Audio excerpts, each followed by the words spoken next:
رب سے کہہ دینے میں جو سکون ہے وہ کسی سے کہنے میں کہاں۔ السلام علیکم ویورز، اگر آپ کا دل دوسروں کے رویوں کی وجہ سے پریشان ہے تو یہ ویڈیو آپ کے لیے ہے۔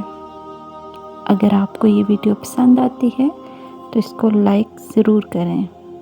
دلوں میں رہنا سیکھیے، گھروں میں تو سبھی رہتے ہیں، کیونکہ بڑی منزلوں کے مسافر چھوٹا دل نہیں رکھتے۔ اور ہاں، عزت صرف وہ خدا دیتا ہے، کسی کے برا چاہنے سے کوئی فرق نہیں پڑتا۔ اور یاد رکھیں، ضروری نہیں کہ ہر بات کا جواب تلخ لہجے میں دیا جائے۔ باتوں کو مسکرا کر ختم کرنے کا ہنر آنا چاہیے۔ یاد رکھیں، رازدار جتنے کم بناؤ گے، دھوکہ بھی اتنا ہی کم کھاؤ گے، کیونکہ آپ کی کمزوریاں ہی دشمن کو طاقتور بناتی ہیں۔ ہم مشکل حالات میں انتظار کرتے ہیں کہ بھئی تنگی کے بعد آسانی آئے گی، مگر آسانی تو اللہ تنگی کے ساتھ ہی دیتا ہے۔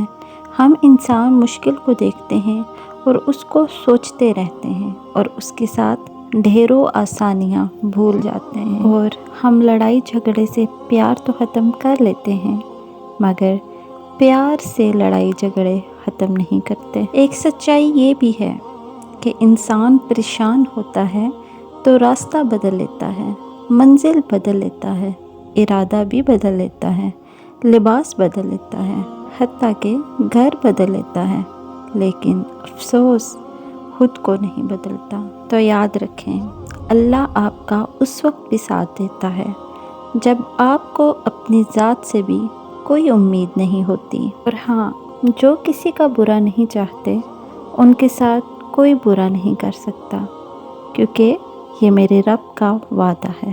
جانتے ہیں سب سے بڑی حقیقت کیا ہے؟ اپنی انا کو کسی ایک شخص کے سامنے ختم کرنے کا نام عشق مجازی ہے، اور اپنی انا کو سب کے سامنے ختم کرنے کا نام عشق حقیقی ہے، یعنی اللہ سے عشق۔ تو آج کی ویڈیو آپ کو کیسی لگی ضرور کومنٹس کریے گا، اور اگر آپ کو یہ پسند آئی تو اس کو لائک کریں، اپنے فرینڈز اور فیملی کے ساتھ اس کو شیئر کریں، چینل کو سبسکرائب کریں تاکہ آنے والی ویڈیوز کے نوٹیفیکیشن آپ کو ٹائم پہ مل سکے۔ اللہ حافظ۔